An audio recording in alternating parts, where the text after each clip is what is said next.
तो दोस्तों भारत की वायुसेना और यूएस की वायुसेना, इन दोनों वायुसेना के बीच में एक बहुत ही बड़ा एग्रीमेंट साइन होने जा रहा है, जिसके बाद कई सारी चीजें बहुत ज्यादा आसान हो जाएंगी। ये चाइना के खिलाफ भारत और अमेरिका द्वारा संयुक्त रूप से उठाया गया सबसे महत्वपूर्ण कदम होगा।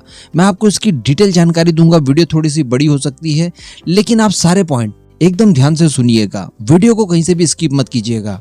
मैं आपको सारी चीजें बताने के साथ साथ इसके पीछे की जो खबर है वो भी एक्चुअली बताने जा रहा हूँ। बस आप चैनल को सब्सक्राइब जरूर कर दीजिएगा।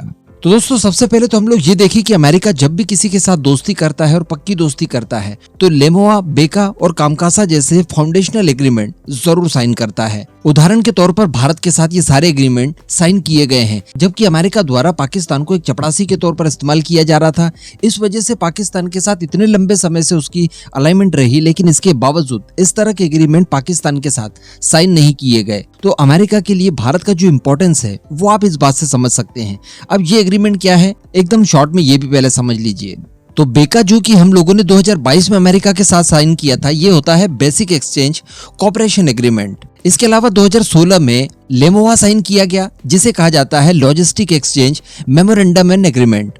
इसके अतिरिक्त 2018 में कामकासा को हम लोगों ने साइन किया, जिसे कहा जाता है communication capability and security agreement. इसके तहत कई सारी चीजें आती है, जिसमें एक दूसरे को लॉजिस्टिक सपोर्ट वगैरह देना होता है, और सबसे महत्वपूर्ण की खुफिया जानकारियां आदान प्रदान की जाती है रॉ फॉर्म में। जैसा कि हम लोगों ने कल की वीडियो में डिस्कशन किया था, अरुणाचल प्रदेश में जो कुछ भी चाइना करने जा रहा था उसकी जानकारी समय रहते अमेरिका द्वारा भारत को दी गई। काफी फास्ट जानकारी दी गई, काफी सटीक दी गई, और भारत ने इसे काउंटर करने के लिए पहले ही सारी तैयारियां की, जिससे कि चाइनीज सोल्जर्स को काफी ज्यादा पीट कर उन्हें खदेड़ दिया गया। तो इसी की तरह दोनों एयरफोर्स के बीच में एक और पैक्ट साइन करने के लिए यहाँ पर बातचीत बताई जा रही है कि एकदम अंतिम रूप में की जा रही है। और इस नए पैक्ट जिसे कि भारत और अमेरिका की एयरफोर्स के बीच में साइन किया जा रहा है, इसे कहा जाता है एयर इन्फो शेयरिंग। कहने का मतलब दोनों एयरफोर्स के पास में जितनी भी जानकारी होगी जो कि एक दूसरे के काम की होगी, उन्हें शेयर किया जाएगा एकदम रॉ फॉर्म में, बिना किसी एडिट वगैरह के। जैसे कि भारत के खिलाफ किसी तरह का कोई एक्शन लेने जा रही है चाइनीज सेना, तो इनके बारे में एक एक मोमेंट, इनकी एयरफोर्स से संबंधित जितनी भी जानकारी अमेरिका की एयरफोर्स के पास होगी, अमेरिका भारत को देगा। और इसी तरह की कोई इन्फॉर्मेशन भारत के पास होगी तो भारत भी अमेरिका को ये देगा। इसके लिए मैं आपको बता दूं कि पेंटागन के एक शीर्ष अधिकारी भारत आए हुए हैं विजिट पर, और उन्होंने मंगलवार को भारत के एनएसए अजीत डोवाल और साथ ही हमारे विदेश मंत्री एस जयशंकर साहब से भी इन सब चीजों को लेकर बातचीत की। और ये जो पेंटागन से अधिकारी आए हैं, ये अमेरिकी वायुसेना के सचिव कहलाते हैं। इनका नाम है फ्रैंक कैंडल। अब दरअसल इनसाइड स्टोरीज जानते हैं कि इतने सारे एग्रीमेंट आखिर क्यों साइन किए जा रहे हैं और इनका क्या मतलब होता है। तो देखिए, जो पहले एग्रीमेंट हम लोग साइन कर चुके हैं अमेरिका के साथ, इन सब चीजों को साइन होने के बाद ही अमेरिका अपने प्राइम वेपन्स वगैरह किसी भी देश को बेच पाता है और इनकी टेक्नोलॉजी दी जा सकती है। तो इन एग्रीमेंट के साइन हो जाने के बाद भारत भी उन देशों की तरह हो गया, जैसे कि यूके हो गया, फ्रांस हो गया, ऑस्ट्रेलिया, इस तरह के देशों की श्रेणी में भारत को अब अमेरिका देखने लगा है, जिसके तहत ही हम लोगों को कई सारी चीजें अमेरिका की तरफ से दी गई और कई सारी टेक्नोलॉजी भी शेयर वगैरह की गई। अब ये जो नया पैक्ट साइन होने जा रहा है, जिसे कि एयर इन्फो शेयरिंग कहा जा रहा है, इस पैक्ट के साइन हो जाने के बाद कई सारी और सरलताएं आएगी, और इसी के तहत भारतीय वायुसेना को इस्तेमाल की जाने वाली कई सारे हथियार और कई सारे हथियारों की टेक्नोलॉजी आसानी से आदान प्रदान की जा सकेगी, जिसमें जनरल इलेक्ट्रिक द्वारा जो भारत को इंजन दिया जा रहा है और इंजन की टेक्नोलॉजी शेयर की जा रही है, और सबसे बड़ी बात कि इन्हें भारत में मैन्युफैक्चर किया जाएगा, वो सारी चीजें भी और ज्यादा सरल हो जाएंगी।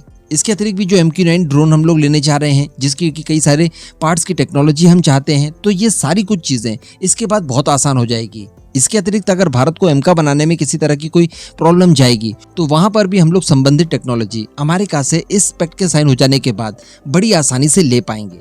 लेकिन इसके अतिरिक्त अगर इनसाइड न्यूज की बात की जाए कि ये सारी चीजें एकदम क्यों की जा रही है और इनका मेन मकसद क्या है, तो दोस्तों इसका मेन मकसद है चाइना। देखिए, अगर भारत के साथ अमेरिका किसी भी तरह की इन्फॉर्मेशन शेयर करता है, कोई भी इंटेलिजेंस देता है जो कि चाइनीज एयरफोर्स से संबंधित रहती है, तो यहाँ पर हो सकता है कि चाइना इसका विरोध कर सकता है, और चाइना ये कह सकता है कि आप हमारी जानकारी ऐसे ही कैसे दे सकते हैं, इसके पीछे कोई तो ठोस वजह चाहिए। तो यहाँ पर ये पैक्ट बीच में आएगा, और अमेरिका उस समय ये कह पाएगा कि देखिए, ये पैक्ट साइन है दोनों देशों के बीच में, और इस पैक्ट के आधार पर हम लोग एक दूसरे के साथ इंटेलिजेंस शेयर कर सकते हैं। इसी तरह की चीज भारत के साथ भी अप्लाई होगी। अगर मान लीजिए कि ताइवान को लेकर अमेरिका के साथ किसी तरह का कोई युद्ध वगैरह होता है चाइना का, और ऐसी परिस्थिति में भारत के पास जो भी इंटेलिजेंस होगी, जो चाइनीज एयरफोर्स से संबंधित होगी, वो भारत शेयर कर पाएगा अमेरिका के साथ, और वहां पर भी बीच में आएगा ये पैक्ट। तो कहने का मतलब एक माध्यम या फिर एक ब्रिज बनाया जा रहा है जिसके आधार पर दोनों देशों की एयरफोर्स एक दूसरे के साथ क्रिटिकल इंफॉर्मेशन शेयर कर पाएगी। इसे आप एक और उदाहरण से समझिए। 1971 से पहले ही भारत और सोवियत यूनियन के बीच में सिक्योरिटी पैक्ट साइन हो गया था, क्योंकि भारत को ये सारी चीजें पता थी, हम लोग युद्ध करके बांग्लादेश को अलग करने जा रहे हैं। ऐसी परिस्थिति में पाकिस्तान को सहयोग करने के लिए अमेरिका जैसे देश आ सकते हैं। तो यहाँ पर भारत और सोवियत यूनियन के बीच में पहले ही सिक्योरिटी पैक्ट साइन हो गया और उसी पैक्ट के आधार पर सोवियत यूनियन की फोर्सेस भारत आई और भारत की मदद के लिए तैयार खड़ी रही। अगर ये पैक्ट साइन नहीं हुआ होता तो ऐसा संभव नहीं था। एक और उदाहरण अगर रिसेंट का देखें तो हम लोग अरुणाचल प्रदेश का देख सकते हैं। भारत को हर तरह की मदद देने का आश्वासन अमेरिका द्वारा किया गया है, जिसमें कि अमेरिका का भी फायदा है। चाइना के खिलाफ भारत को जितना मजबूत किया जाए, इससे अमेरिका को भी इनडायरेक्ट वे में बहुत फायदे मिलते हैं। इसी वजह से अमेरिका चाहता है कि पहले ही अपना हैंड सेव कर लिया जाए और अरुणाचल प्रदेश सहित जो मैकमोहन लाइन है, जिसे कि भारत एलएसी कहता है, इसे हर हाल में रिकॉग्नाइज कर दिया जाए भारत के चश्मे से। यानी Bharat line of actual control को जिस लेवल पर देखता है, ठीक उसी लेवल पर अब अमेरिका भी देखेगा। और जैसे भारत अरुणाचल प्रदेश को भारत का एक अभिन्न अंग मानता है, ठीक वही चीजें अब अमेरिका भी ऑफिशियली करने लगेगा। ऐसा क्यों? ताकि अगर भारत और चाइना के बीच में एलएसी पर किसी तरह का कोई विवाद हो जाता है, जो कि अरुणाचल प्रदेश को लेकर होगा, तो वहां पर अमेरिका जब सहयोग के लिए आएगा तो अमेरिका कह पाएगा कि देखिए, ये सारी चीजें हम लोग ऑफिशियल रिकॉग्नाइज कर चुके हैं, तो यहाँ पर हम लोग इन चीजों को फॉलो करते हैं, इन चीजों को मानते हैं, और यहाँ पर आप अग्रेशन कर रहे हैं बेवजह का, और भारत की जो अखंडता है उसके ऊपर आप वार कर रहे हैं। तो इस हिसाब से हम लोग भारत को सहयोग देने के लिए प्रतिबद्ध हैं।